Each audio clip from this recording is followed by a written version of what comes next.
હા તમે શીખી જાઓ. હું વાહલી સીટમાં પગ ઉપર પગ ચડાવીને બેહું. હાલો બાપા. તું શેઠ છો કે હું શેઠ છું? તમે તો તારે પગ ઉપર પગ ચડાવીને બેહવાનો જ મારે. એ તમારે. આ તો તું શીખી જાય. હું પગ ઉપર પગ ચડાવીને હું બેહું. હાલ એ હારું હાલો હું શીખી જાઉં. હાલો પછી મારે શીખવાનું છે હો. તારે શીખવાનું છે તો હાલ તો ધક્કો મારવા આવી જા. હાલ તો પછી હું શીખીશ ત્યારે તારે અમે બે ધક્કો મારશું. તો વાંધો નહીં. હાલો મારા ભાઈ ધક્કો મરાવો. હાલો ના રે ના, મને તો આવડે. હું કેમ ધક્કો મરાવું? એ પણ પછી મારે શીખવાનું છે ત્યારે એવડે ધક્કો મરાવે ને. હા હારું લ્યો હાલો. હાલો મારી સી હો ધક્કો.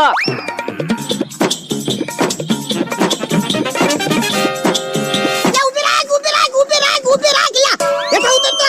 હું છું હું છે આમ આમ હેન્ડલ કરે. આમ થોડું હેન્ડલ કરવાનું હોય. એ એમ જ મોટર હાંકવાની હોય. હું એક દી રોડે જાતો હતો ને તે ડામર રોડિયું વાળો એક ધારો એમ જ હેન્ડલ ફેરવતો હતો. બાપા આ ડામર રોડિયું છે. મને એમ કે એમ મોટર હાંકવાની છે. આને થોડી મમરાભાઈ મોટર આવડે. બકુલભાઈ આખી જિંદગી વહી જાય ને તોય આને મોટર ન આવડે. પણ એક ધારો હેન્ડલ આમ આમ આમ આમ જાણે બોટ હાંકતો હોય એમ હાંકતો હતો. લ્યો ભોળા દાદા પણ તમે આને મોટર શીખવાડો હું કામ?